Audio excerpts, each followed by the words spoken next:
Thank you. Again, this is our first bill, so it's a bit of a learning experience for a new committee, and I thank everybody for getting through it. And let's sing Kumbaya and move on. So. Okay, Senator. All right.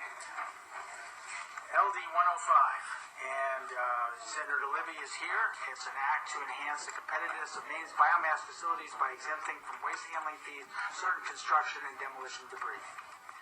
Senator, welcome. Thank you, Senator. This is the best committee in the State House, just so you know. I've heard that at every committee that I go to. Well, they're wrong.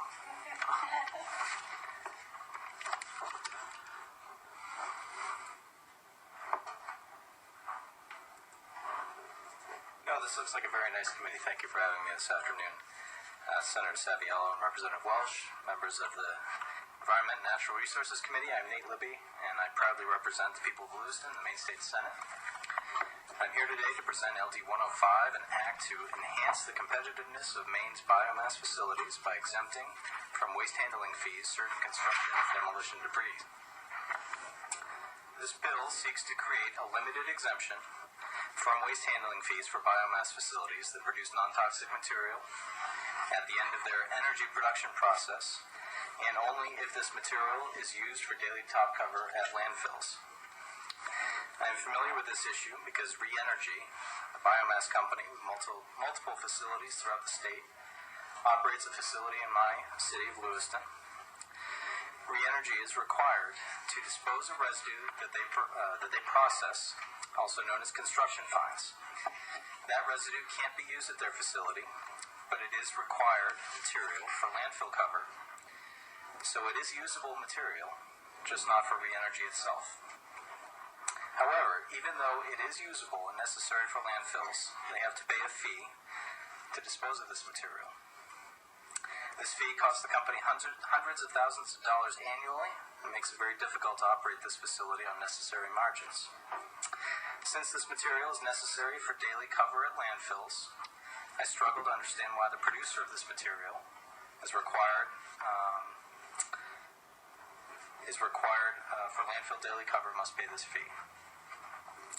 As you're well aware, biomass energy producers are an important part of our region's energy portfolio. For the most part, they produce no harmful emissions, serve as a relatively clean source of power, use fuel that's abundant and renewable, and help reduce our dependence on fossil fuels. It is my opinion that it's to our collective benefit to ensure Maine's biomass facilities are financially solvent for many years to come. The creation of this limited exemption that I'm proposing in this bill from waste handling fees will help assure biomass facilities' long-term viability in the state of Maine. So with that, I will stop. I thank you for your consideration. I will just say that this is a good bill. I know you've heard that before, but I appreciate your consideration today. I'm happy to try to answer any questions you have, though I have not nearly as many decades of experience as our good senator from Franklin County does on this particular subject. At the end of the table? Accepting Representative Martin. Thank you, Senator Libby. Any questions for the good senator? None? Oh, Representative Campbell. So as I understand this is a biomass byproduct. This is the end of the process, similar to ash with the waste energy. And at this point, there's a tipping fee at the landfill, and you're asking for that tipping fee to be exempt. For biomass facilities only. For the residue of the biomass, or the ash, or whatever. Thank you. Other questions? Representative. Yes, unless I'm reading it wrong, this says for construction and demolition debris, not ash. Am I missing something? The term that I've heard different terms from residue to ash, but I think the industry term is construction fines. It's the material that is left over at the end of the process, cannot be burned for energy. Okay, so, but everyone involved with this would agree with this definition. To my knowledge. It confused me. Would it confuse someone else? Sure. You know, So that's my question. It's described as construction debris, not ash. Correct. Okay, I mean, so it's not, you're not dumping lumber or concrete pieces. You're dumping ash. It is lumber. Okay. I think, Senator, let me help you. I think the representative from Re-Energy will be able to answer that question better and help you with that. Sure thing. Okay. Thank you. Isn't that so? Yes.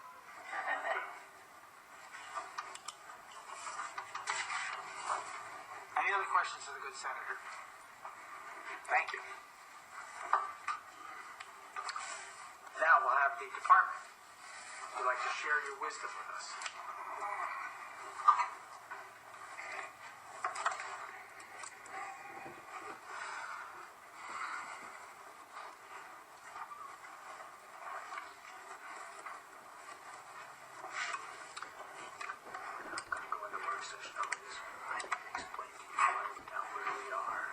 Good afternoon, Chairman Saviello, Representative Welsh, and members of the committee. I'm Melanie Loisem, Director of the Bureau for Mediation and Waste Management, speaking here today in opposition to LD 105.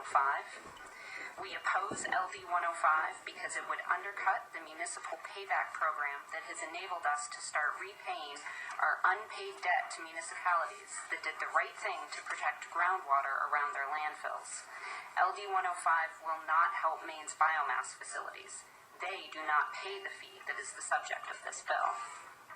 LD 105 would exempt construction and demolition debris that is used as daily cover at a landfill from the $2 per ton waste handling fee.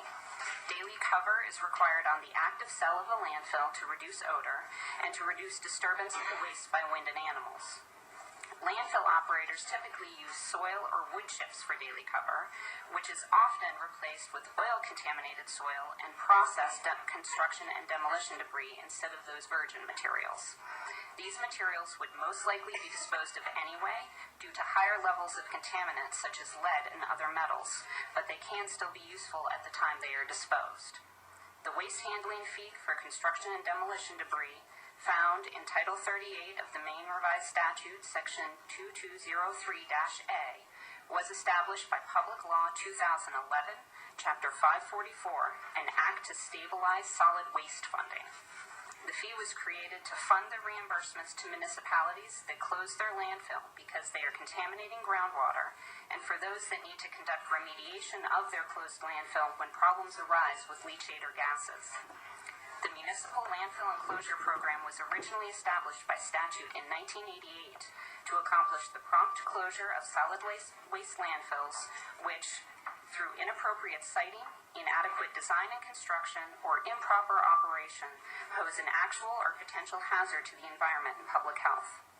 Maine law obligated the department to reimburse municipalities for a percentage of both the closure costs and remediation costs that were incurred since 1976. Between 1989 and 2000, the program provided $70 million from bonds and general fund appropriations to municipalities to assist with the closure of 397 unlined landfills. These funding sources largely ended by the early 2000s, and in 2011, the department faced a remaining projected unfunded obligation of $7 million to those municipalities. It was at that time the Act to Stabilize Solid Waste Funding was passed and signed into law by Governor LePage. Landfills bearing CDD began paying to the department $1 per ton in August 2013, as set forth by statute, which increased to $2 per ton in January of 2014. This has already enabled the department to issue $860,000 in reimbursements to pay back the state's long overdue debt to municipalities. They did what was required of them and have been waiting years for the state to fulfill its promises. We estimate that an ongoing $700,000 per year could continue to be available to qualifying municipalities under the current statutory structure and based on recent disposal rates for construction and demolition debris. The department is issuing our next round of semi-annual payment reimbursement checks this month for an additional $500,000. It's important to note that the construction and demolition debris waste fee payments are held in a separate account where they can be used only to distribute to the municipalities that qualify under the law to have a share of their costs for landfill closure and remediation reimbursed. $2 in equals $2 out. In 2013, more than 160,000 tons of CDD was disposed of as daily cover for landfills in Maine. 153,000 tons of that was buried in the state-owned landfill, Juniper Ridge. The rest went to Crossroads Landfill in Norwich Walk. This equates to approximately 2/3 of the annual reimbursements to municipalities for the closure and remediation costs that would no longer be available as a result of this bill. Only 34,000 tons of that CDD was generated in Maine. The rest was brought into processing facilities from out of state. Based on last year's figures for the amount of CDD subject to the fee and how much of that was used as landfill daily cover, the department projects that the proposed changes to Maine law in LD 105 would result in far less money being available to the department to issue reimbursements to municipalities for their closed landfills, compared to the $700,000 that we estimate would otherwise be reimbursed annually.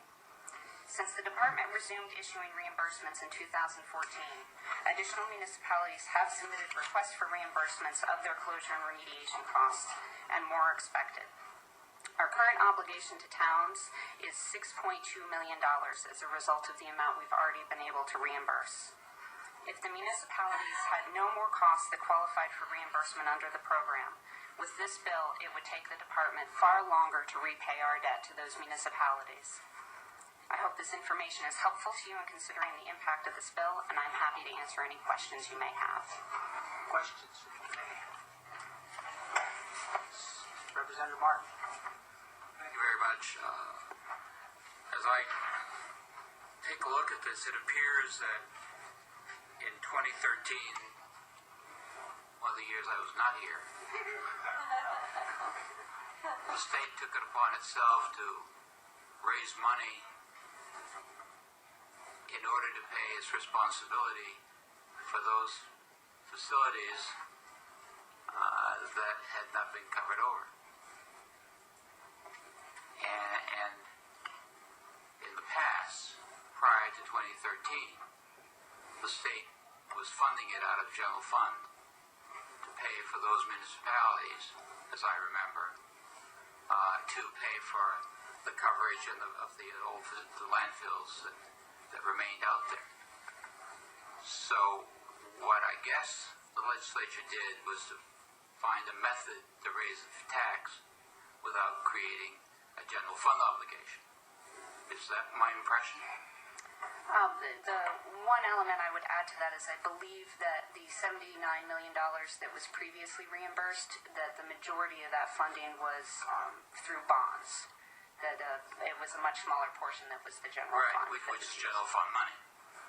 So now the 2013 legislature chose to find a mechanism to tax someone else rather than taxing the voters of Maine in order to make that reimbursement. Is that correct?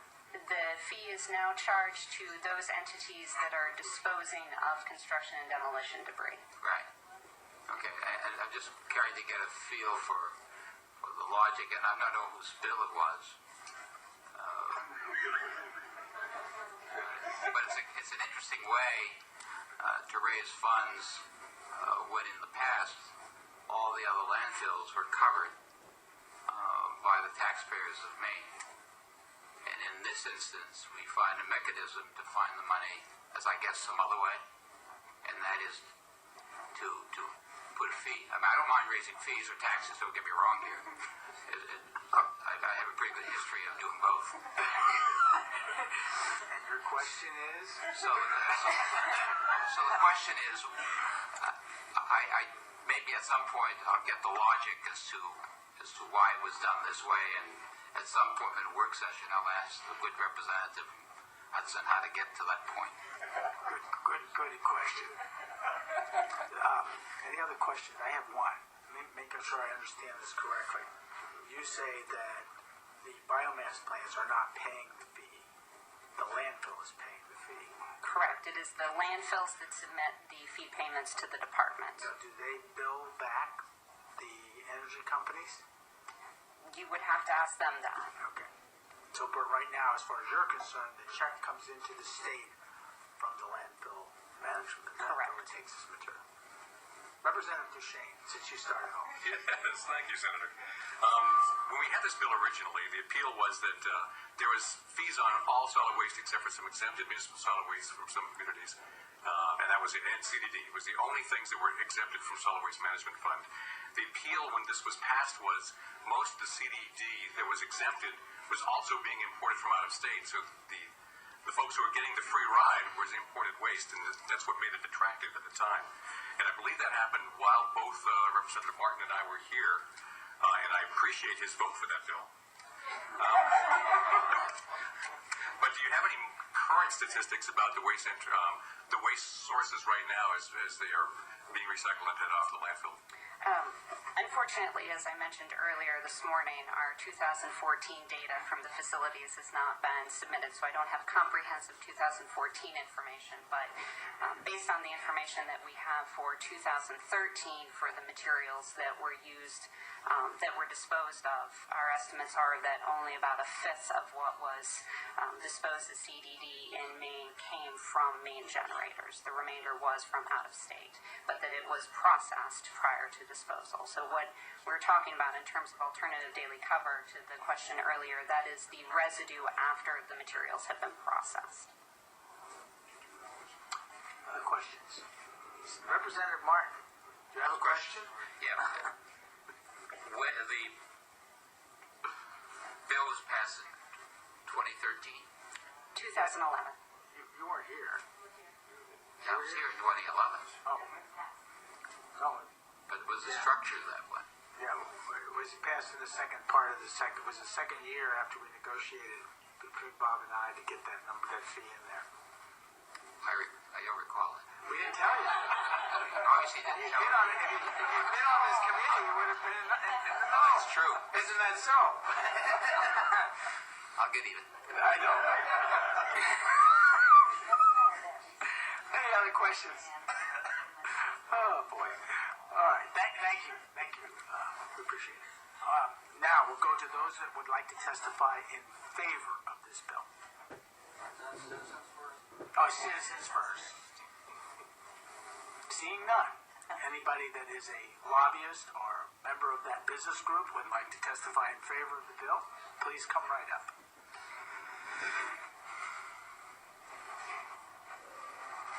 Just for the record, I'm not a lobbyist. Oh, okay. Well, you're just representing.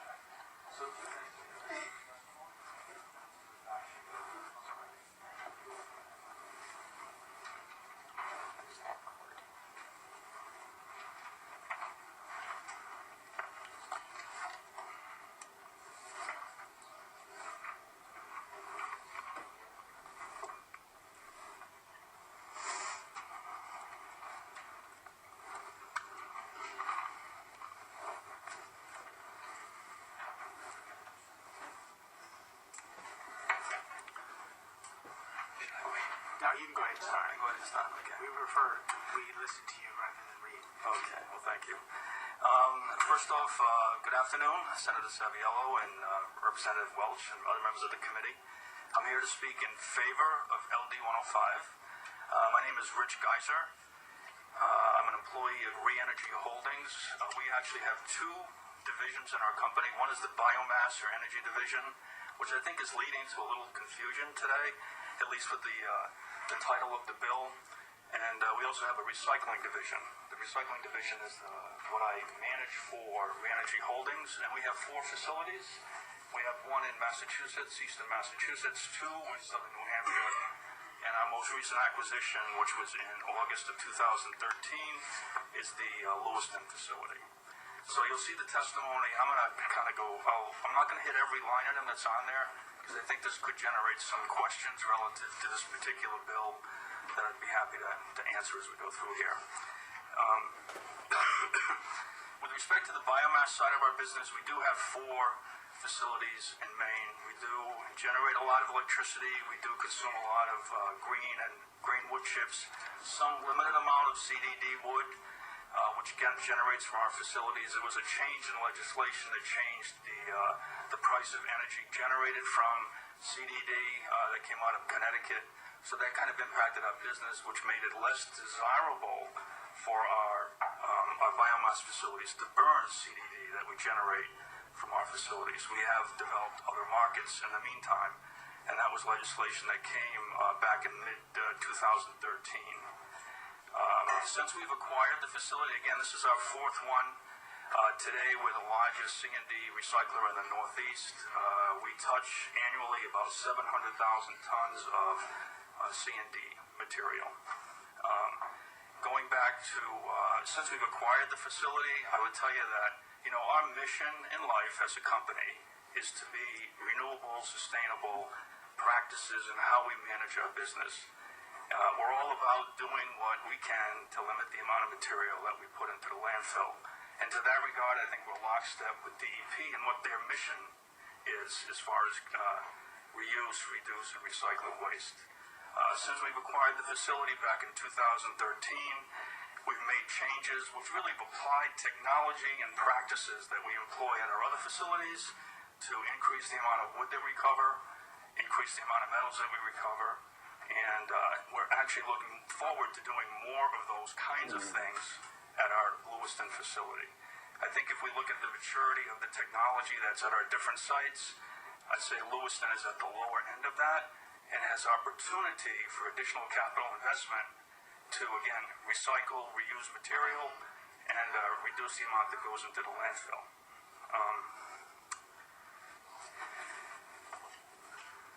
I would also say that with respect to the city of Lewiston, there are partners in this. We work very collaboratively together with them.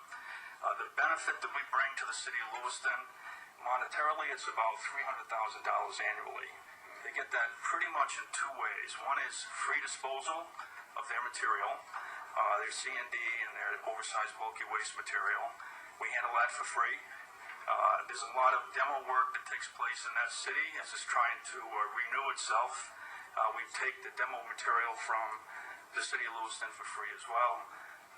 Excuse me. And then the property that we operate on, we have a lease with the city of Lewiston. We also have with respect to taxes. So the total amount of benefit that the city gets, and we get benefit from the city too, we don't deny that, is annually about $300,000. With respect to the fee, which today is $2 a ton, it went from $1 to $2 in January of 2014. The impact that has on us is we are the largest generator of construction and demolition residual fines. Okay, we make residual fines because given the characteristics of that fines, it can be used for alternate daily cover or daily cover at the landfill. All that material is actually currently going to Juniper Ridge. We also have another piece of the pie, which represents about 25% of what comes in our doors. We call that difficult to manage waste or oversized bulky waste that there really has limited recyclable value in it. So that also goes to the Juniper Ridge landfill. It's not used for daily cover, and we also pay a fee on that. If we look at just the residual fines that's being currently used for alternate daily cover, in last year, 2014, because we do have the benefit of that data since we operate the facility, was about 110,000 tons a year. That represents about 63% of all the material that comes into our facility. And again, if you do the math at $2 a ton, that's a significant operating expense to our facility. And if you looked at the numbers or heard the numbers that Melody was speaking to, the department was speaking to, it's a significant amount of the money that's used and available to go into that solid waste fund. It's coming from us. Where we are today as a company in Lewiston, let me just back up and say one other thing I'd like to mention is when we report our facility recycling rate, how are we doing as a recycling facility? Our recycling rate is north of 75%, closer to 78%. And that's because the regulations allow us to use that processed residue fines that's used for alternate daily cover as a recycled material. And it's no different in this state as it is in other states that we work in, whether it's New York or whether it's Massachusetts. those materials are counted towards our recycling content. So, and again, like I said, that's 61 to 63% of the total material that we process, and that represents, north of $200,000 annually that's now going into the department. With respect to the fee, when it first came out, our predecessors, which was KTI Biofuels, did attempt to pass that on to the generators. We also tried to pass it on to the generators subsequent to us taking the facility over. If we kind of look at the volume of material that comes into the facility, in 2012, the facility handled 220,000 tons annually. In 2013, that number went from 220 to 195. Last year, that number went from 195 to 160. Our attempts to push that material back pushed a lot of material away, and then our attempts to get that back were not that successful, as other folks went to other locations in order to save that $1 or $2. That's the sensitivity in the marketplace that we work within. One of the things that we've done is new ownership, in addition to doing what we can quickly do to recover additional materials like wood and metals. We've also gone back to the local marketplace in Maine, met with all the municipalities, all the transfer stations, because we do know that there's still a lot of C&D that's unprocessed, that doesn't have the opportunity to go to a facility like ours and get recycled, that goes direct to landfill. And as we're trying to come up with competitive pricing, when we're dealing with landfills, which have a lower tipping fee, which might be closer so the transportation cost is a lot lower, it's been very difficult for us to have any significant wins to get more in-state waste to come to us. And this $2 a ton number, it may seem like not very much, but it's fairly significant. And as we look into 2015, and we want to do more to, again, in lockstep with the department, to do more recycling, our opportunity to be able to recycle more is in those fines material that we're currently paying the $2 a ton for. That represents 61 to 63% of what's going to the landfill and being used as alternate daily cover. We're actually operating our facility in a deficit. That's not a situation we want to continue to be in. We need to find ways to improve that. We're looking at capital investments to the tune of $250,000 plus to allow us to put in additional processing equipment to pull out things like asphalt, brick, and concrete, additional ferrous and non-ferrous metals, making another wood, kind of a different kind of wood product that we could use in some of the waste energy facilities. We have been talking to Echo Maine. We have been speaking to MWAC as an opportunity to, again, that'll keep that out of the landfill, use it as a recycling, as a higher use, but we're going to be financially strapped to be able to go down that path. And one way to help us get the funding to do that internally as a company is to have this fee waived. So we're here. We appreciate the opportunity to speak to the committee. We'd like to welcome any of you folks here to come visit us, because I know some of you have seen us, but not that many, and see what we do. And to the extent that this gets moved on to a work session, we'd be happy to participate in that as well. Thank you very much, and if you have any questions, I'd be happy to help you. Thank you. Questions? One question, you might define for the committee what fines are, because they're not little fine materials. They're like microbeads. They're not microbeads. They're not ash. They're actually chunks of wood in a way. Yeah. So when material comes into our facility, construction and demolition waste, if it's a demo building, it's what they take down when they're demoing a building. In many cases, like out of Lewiston, there's a lot of wood there. Okay. And then the other ones, most of the other material we get, it's in roll-off containers, either new construction or remodeling. That material comes in, and what we'll do is we'll kick sort it with a piece of equipment and pull out things that we know are not recyclable. Then that will go through our process. The first piece of equipment that we see with our processing system is a screen. It's a 6-inch cut. It's a finger screen. So anything that passes through that screen, which again is a 5 to 6 inch cut, those are defined as fines. And there is a lot of woody material in there. If you looked at that, it would look like a dirty wood chip. However, when you break that down, there are a lot of fines in there, small fines, like less than 2 inch. In those fines, there's typically a fair amount of sheetrock, which has sulfates, which creates problems with folks that try to burn those fines. So as we're looking to go into that waste stream and pull out more and more recyclables, we'd actually probably have to do another cut to get those fines out. Because anybody that's burning waste as a fuel, waste energy, they don't really want that material. So the fines in that case is really a minus 5 to 6 inch fraction. Questions? Representative Welsh and then Representative So, Shea. am I understanding this, that what you're really, would be a way for you to build some capital, to make some capital improvements? Correct. Yeah. Are there other ways for you to get that capital? I mean, can you? Well, what we've, another way to deal with that is, you reduce operating costs, right? And a fee of $2 a ton on that amount of tons is north of $200,000 operating costs. So you kind of look for operating cost reductions. The other way to do that is to look to increase revenues, okay? And we've tried to do that. And again, as I mentioned earlier, 2012, 220,000 tons went through that facility. 13, 195. Last year, 165. So the volume's going down fairly dramatically. And as we've been trying to get more local waste to come to us, we're just not competitive with the landfills. Yeah.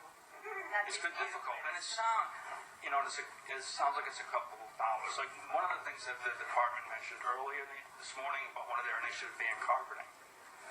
So we're trying to work with them. We're part of that task force, and we have a lot of carpeting in that 25% oversized bulky waste is going directly to landfill. We have about 10% of that's carpeting. That turns out to be a lot of tons. We'd love to get that out of the landfill because it's expensive to transport it and dispose of it, and there's a fee on top of that as well. But we need to, even when we're doing that, we're willing to try pretty much anything because it makes sense to keep it out of the landfill.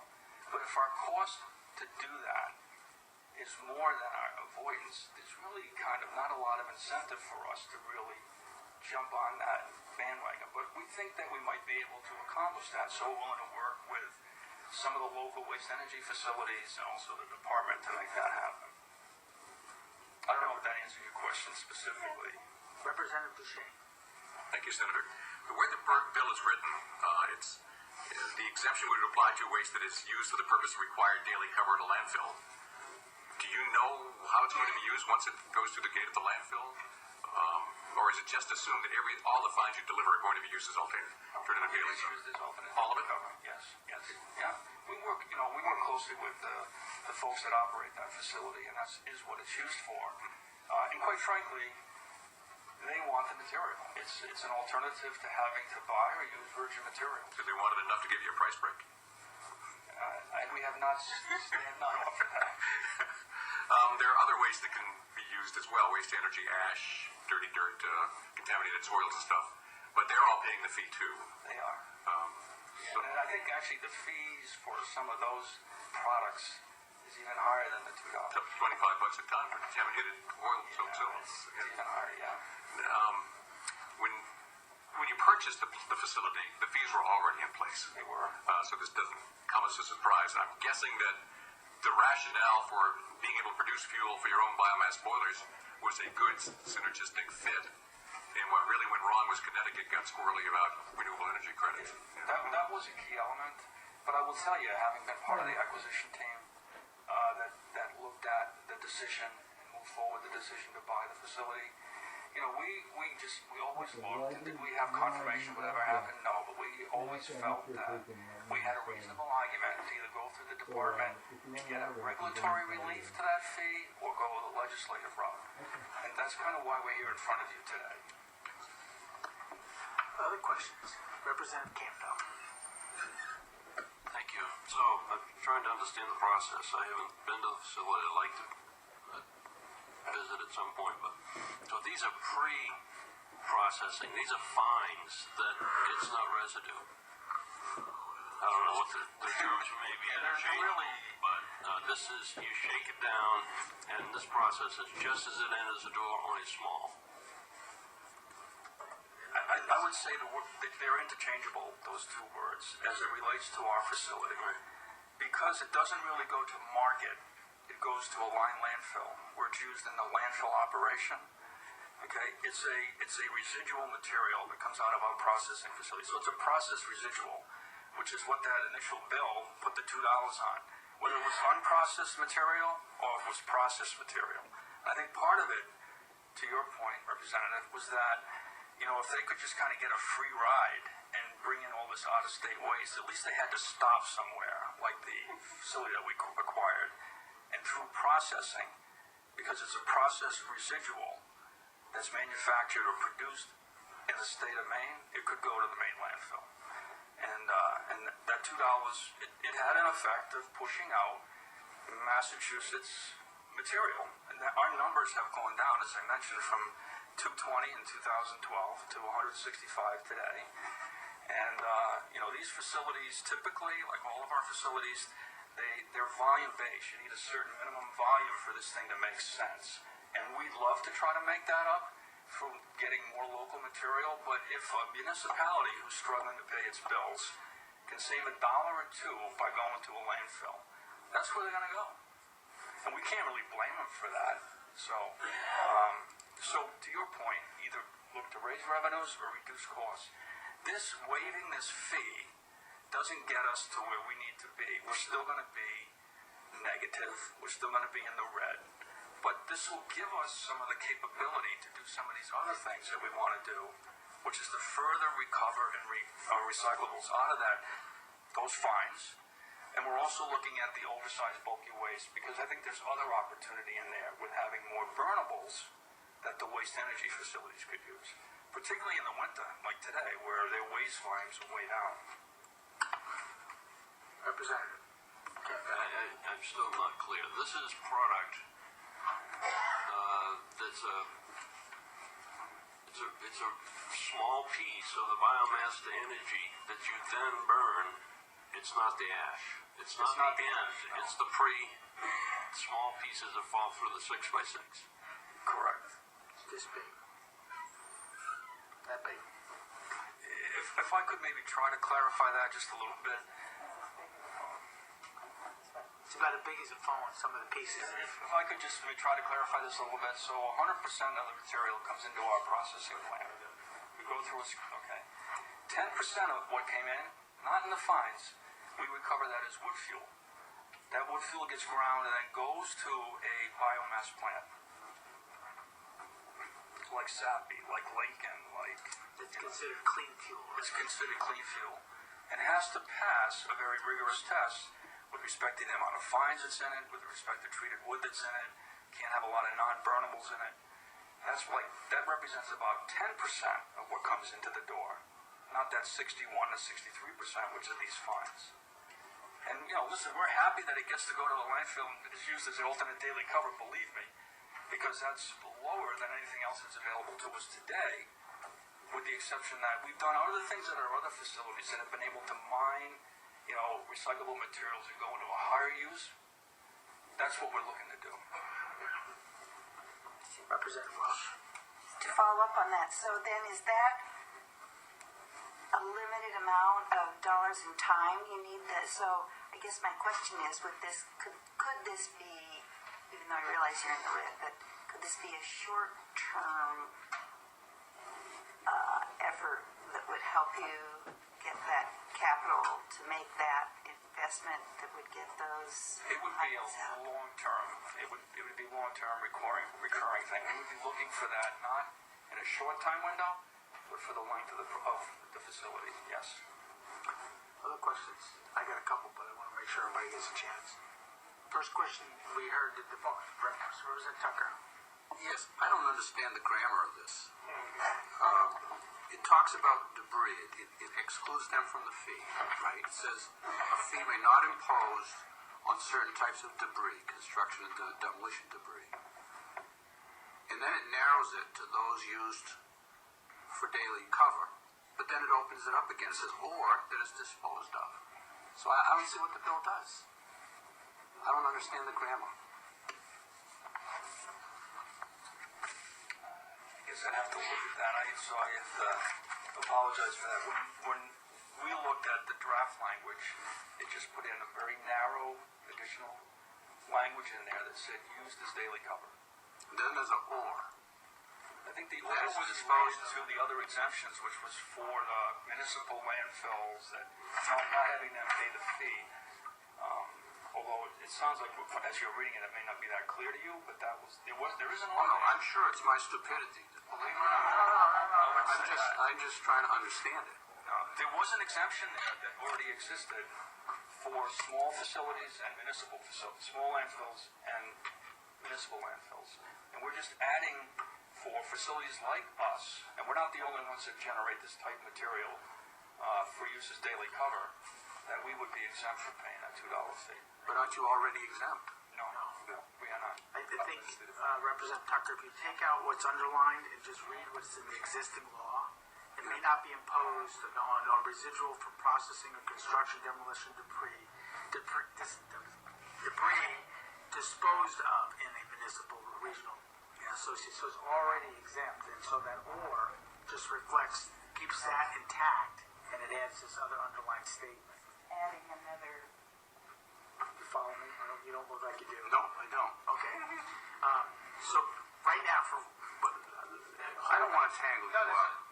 let's hold that thought. I'll go through it in a minute, but I see what you're saying and where it can be confusing. But sorry, if you can hold that, I'll come back to a question. One of the things DEP said, you're not paying the fee, but are you paying the fee or you're not paying the fee? Yeah, we pay the fee to the landfill operator. And then they in turn write the check. That's correct. We don't pay the DEP directly. That's correct. And this demo debris that I've seen when I went down to KT, I've been there both times. Once before you owned it and after you owned it. It's to me, it's wood chips that are about the size of my telephone. That's roughly how. That's correct. So that gives you kind of a perspective of how big these pieces are. If I could just comment on that, Yeah, if you don't please. mind. So if you look at the pile, it looks like wood chip, right? It looks like dirty wood chip. But when you start moving through that, through screening and recovery technology, like we've been doing to evaluate what would happen if we implemented some of these capital improvements, the wood content's like only 25%, but visually, it looks like it's 90%. So we're not going to be able to get all of that out as wood fuel. Clean wood fuel. And it answers my other question, because one of the reasons I always have said, why don't you burn this? Yes. And I know one of the reasons isn't that so, that you can't burn it because the recs in Connecticut and Massachusetts don't allow you to burn demo debris to generate energy. But what you taught me tonight is that there's much more stuff in that. I see the big chip, I don't see the little thing that's all around. And quite frankly, if when you screen that with the fine zone, which is the problematic material for waste energy facilities, that's really about 60% of that stream. So it's visually it looks like wood, but there's an awful lot of fines, which create problems for the PERCs, the EcoMaines, the MWACs of the world. So believe me, we're trying to work with them, and we've had dialogue with them, not just for that commodity, but also, for example, the carpeting that's in our bulky waste, our OBW, to keep that out of the landfill. Other questions? I think it would be a good idea for the committee, if you have time, to go down and visit these guys, because you'll get an idea. I do Listen, have we'd love to have you. one other question. You talked that your numbers on the amount of material coming in was about 220,000 tons. Prior to our ownership in 2012, And that's prior to us putting the fee into place. correct. And so then after we put the fee into place, you drop down to where you are today. If we, The 2013 data, and again, the predecessor had that facility through August. We had it from August on. Went to 190, 196. Was that all fee related? Part of that's a reflection of what activities taking place in the construction industry too, right? So it's not all fee related. But I do know that when they tried to push some of that through, there was pushback from some of the folks that didn't want to pay that additional fee. We went to go grab the $2 post our acquiring the company, and even more left. And we do know that was the case. so let me go back to the out-of-state materials question. The question is, okay, we reduced the fee to $1. Do you now all of a sudden have all kinds of people wanting to come up to you because of the fact that that dollar is gone? I can't say that would not happen. I don't think it's that likely because, again, like in our marketplace, if I'm going somewhere and I'm not going, I'm here for 3 months and I'm out for another year. If these folks get into a new relationship with a new customer, a new processing facility, where they commit a certain amount of money, tons, and they get a certain tip fee, they're not going to leave. And so I don't know that I'm going to see a swing like that. Our hope, though, is that that's going to allow us to be more competitive in the Maine marketplace, to begin to get some of those folks to make the decision, you know what, I want to go to a facility like us that recycles 78% versus being buried in 100% gets landfilled. Representative Senator Breen. Thank you, Mr. Chair. Can I assume correctly that since you're here at the legislative stage, that your work with the department to try to solve this didn't bear fruit? I mean, we ran into a bit of a roadblock, yes. okay, just checking. Thanks. Other questions? No, thank you very much. Very informative. Thank you. Thank you again. Anybody else who would like to speak in favor of this bill? Seeing none. Anybody that would like to speak in opposition to this bill? Anybody? Anybody? Because I don't think there's anybody looking in the room, knowing the faces the way I do. You're all representing somebody.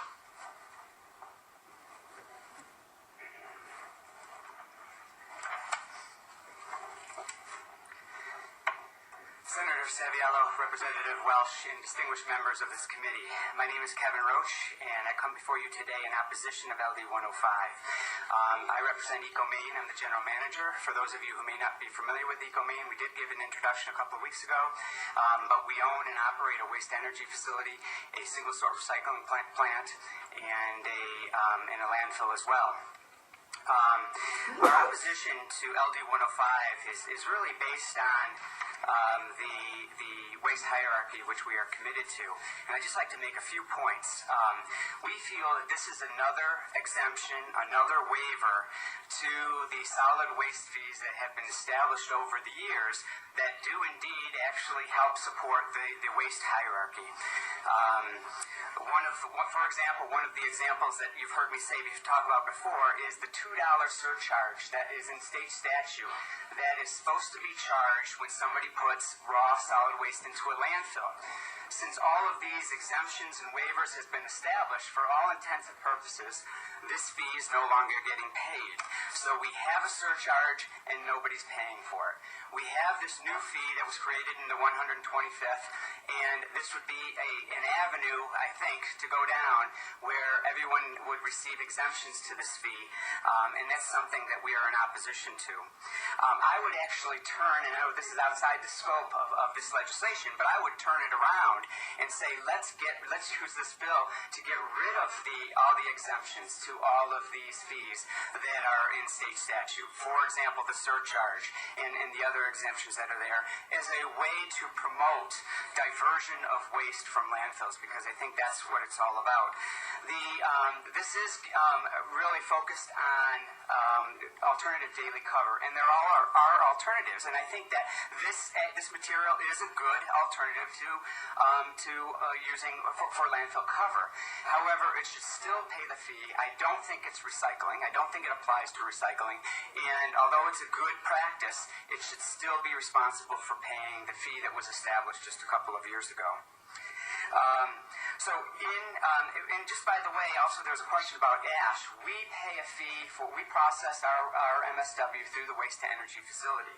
At the end of the day, just like a lot of scheduled fees, we pay a fee for landfilling ash. If this material, it can't come to our facility unless it's pre-sorted, because there are materials or constituents in the fines that we can't burn. But if it was sorted and it did come to our facility, we would have to pay the fee for that material that we would send to our landfill. We recommend that you not support LD 105 and continue the commitment towards a better practice, really, which is landfill diversion. Thank you, and I'd be happy to entertain any questions. Questions? Go ahead. Thank you, Senator. If I remember correctly, you own your own landfill and you have to pay the fee for your own residuals in your own landfill. That is correct. Question, what do you use for daily cover in yours? You don't have to because it's ash. Correct. Now, we do, I think you've heard me say this before, we do take waste in some of the summer months when we have additional waste. We put it in the landfill, and if we're landfilling temporarily a raw waste, then we do need a combustible cover. And we have used wood chips before.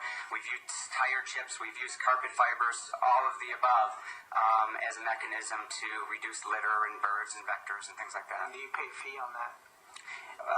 Well, we bring it back to the waste energy facility, burn it, and then we pay the fee when it's disposed of as ash. Okay, so the carpet material that you might use for daily cover, you're going to take that back out of the landfill and burn it? Correct. But when you put it on, if you didn't take it out of the landfill, would you pay a fee on it? We would. You would pay? Yeah. We have a storage bunker in our landfill where we put trash temporarily. It's kind of an extended bunker to our waste energy facility. And it goes in there usually in the summer months. And then today, actually, we're bringing it back. We're bringing it back during the snowstorms, but we are bringing it back today. Do any of your ash go off-site for stabilization within a landfill? Like a sludge landfill? All of our ash at this point in time goes to our own landfill, which is located. So you aren't able to market any as a stabilization material? No. Thank you. Other questions? Thank you. Thank you. Anybody else in opposition?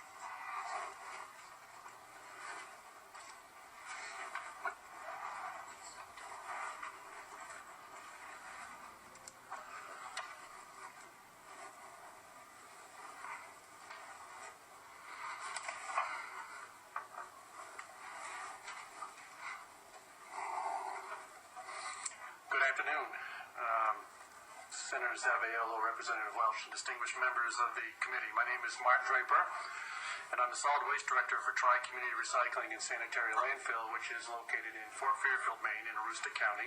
And I'm here today to testify in opposition to LD 105. Tri-Community Landfill is jointly owned by the municipalities of Fort Fairfield, Limestone, and Caribou, and we currently provide solid waste disposal and or recycling services to approximately 35 communities in the Aroostook County region. As you've heard a couple of years ago, this committee and subsequently the full legislature passed a bill into law that created the current fee system on the disposal of demolition debris in Maine with the express purpose of generating revenues for the state to use to meet its obligation for cost sharing of certain closure and remediation projects at closed municipally owned landfills. That bill was extensively debated at that time. The matter was decided, and I, for one, would prefer not to have that debate again. Rather, I'm here simply just to report to you how, as a recipient of some of the cost-sharing revenue, how that has progressed to date, at least from our standpoint, and to touch very briefly on the potential impacts of LD 105 on our facility.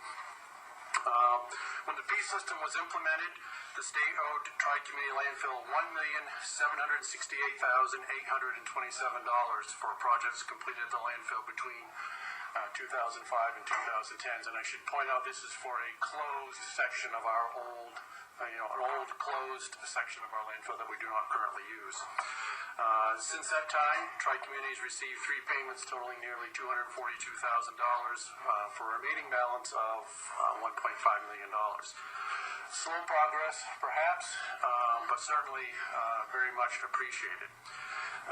And I should point out, I guess, just for trying to, as I was sitting here thinking a little bit, trying to put things in perspective, for a landfill, debt is a significant portion of our cost. Building the landfill, installing the liner systems, installing all the systems that go into protecting the environment is very expensive. And so it's a significant portion of our budget. Probably debt is about 35 to 45% of our total budget, and this part of that debt is about 1/5 of that. So it's a significant amount of our expense. My understanding is that LD 105 would significantly reduce the revenue received by the state under the fee system. I think Ms. Loisy from the department very adequately portrayed that. and would greatly reduce the state's ability to meet its cost share obligations to municipalities. Using very rough estimates, I estimate that it's going to be, under the current scenario, about another decade before the state pays off that current obligation to us. Obviously, if LD 105 is implemented, that's going to be a considerably longer period of time. Please keep in mind that these projects were not done at no cost. Tri-Community had to pay for these projects. The contractors don't work for free. We've had to incur debt in order to do that, and we currently make principal and interest payments on that debt that are not related at all to reimbursement. The bank doesn't wait for its money, whether or not we get reimbursed. So the longer it takes for the state to meet that obligation, the cumulative cost increases for Tri-Community as we make those payments. That's essentially what I wanted to come here today and speak to you about, just to give you an idea of the fact that I believe the system is working.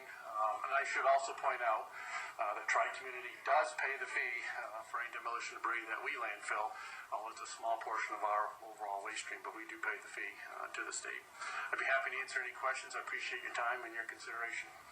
Representative Mark has a question. Since I'm a user of that. You are, yeah. For paying the fee, thank you very much. Thank you. I am curious of how much recycling are you now doing?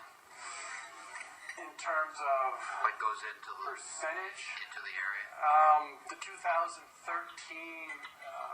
state calculated rate, which has changed a little bit from the way they previously calculated, was right around 30% for Tri-Community for our overall area. And what is now the size of the facility? Approved size? In terms of acres, Yeah. we've had about 34 acres that have been approved for disposal. Roughly half of that has actually been constructed. And what are you presently using for cover? It varies. For daily cover, we do use either some soil that we excavate from our own on-site borrow pit, or we also get some bark mulch material from a company from Huber in Easton. That's what I was curious about in terms of. That's the majority of it. If we aren't able to get that material, then we have to use our own soil. Right. And could you use other? We could. Coming from some of the other mills, for example? We could if it was available, yes, potentially. Yeah. Thank you. Other questions? Yes, Representative Campbell.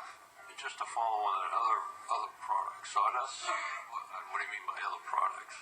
I think that's what Representative Myers, if there was sawdust. Now, typically sawdust or wood chips, that type of material, there's actually a re-energy plant in the town of Fort Fairfield. Most of that type of material is either going to a biomass plant. There's a re-energy plant in Ashland that uses that.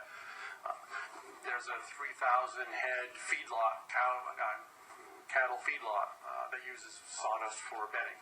So it's a lot of competition for that type of material. That's primarily what we're using is dirt and bark. Other questions? Can you use ash? We could use bottom ash. So if you brought bottom ash, would you have to pay the $2 a ton? I don't know because we haven't done it. I would have to research that.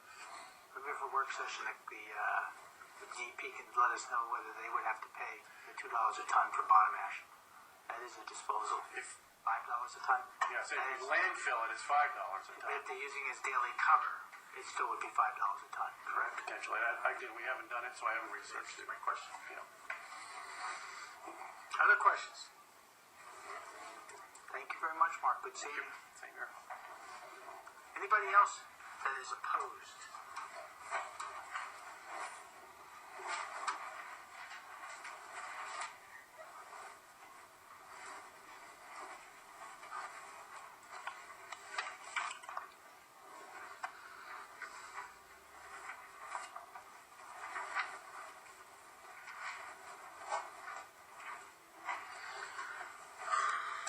Good afternoon again.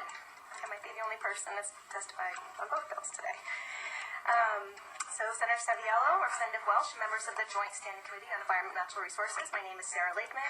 I'm the Sustainable Maine Policy Advocate for the Natural Resources Council of Maine, and I appreciate this opportunity to testify in opposition to LD 105. NRCM urges the committee to defend Maine's Solid Waste Management Fund by not allowing yet another waste handling fee exemption. Our Solid Waste Management Fund was created to support programs administered by the DEP to protect public health and safety posed by disposal of waste. The effectiveness of this fund has already been undermined by a long list of exemptions.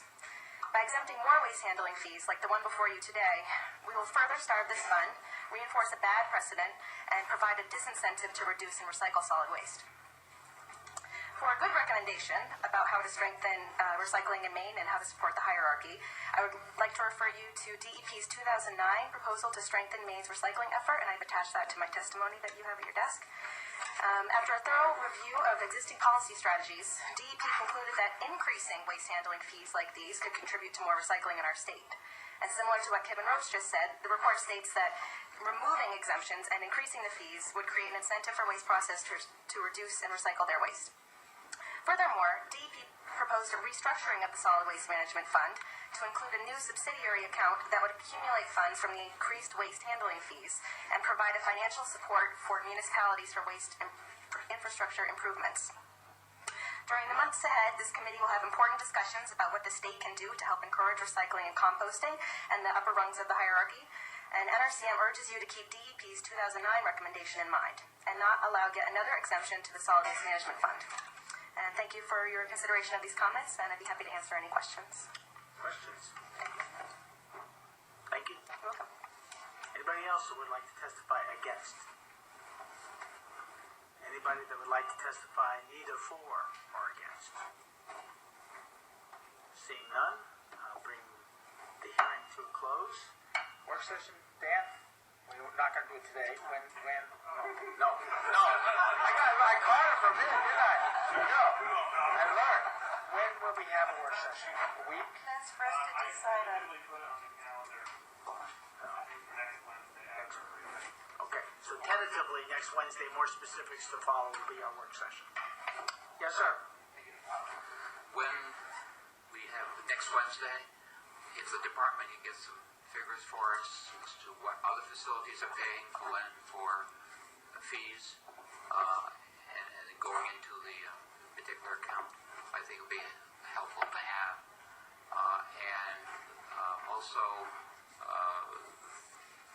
the fee was $1 and that automatically jumped up the second year of the biennium to $2.